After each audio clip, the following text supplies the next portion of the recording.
The Lord be with you. I'm Deacon Keith Fournier, and our first reading is taken from the book of Daniel. While I was watching, thrones were set in place, and one most venerable took his seat. His robe was white as snow, the hair of his head as pure as wool.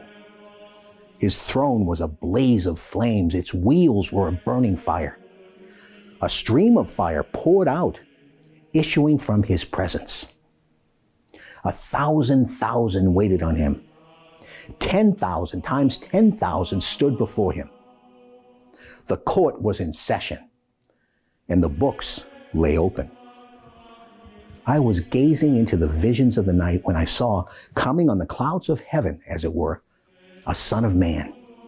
He came to the one most venerable and was led into his presence. On him was conferred rule, honor, and kingship. And all peoples, nations, and languages became his servants. His rule is an everlasting rule which will never pass away, and his kingship will never come to an end. And our response is taken from Psalm 97.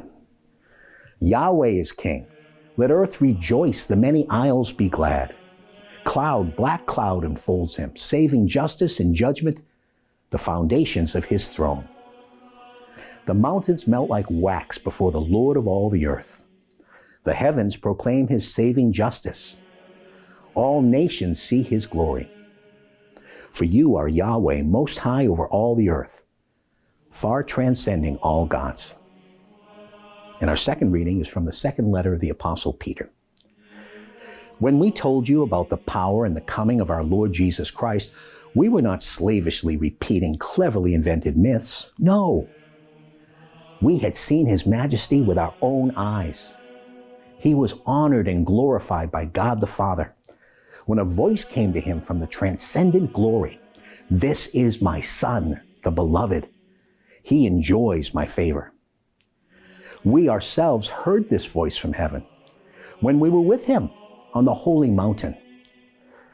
So we have confirmation of the words of the prophets, and you will be right to pay attention to it as a lamp for lighting a way through the dark, until the dawn comes and the morning star rises in your minds. And a reading from the Holy Gospel according to St. Mark. 6 days later, Jesus took with him Peter and James and John and led them up a high mountain on their own by themselves. There in their presence, he was transfigured.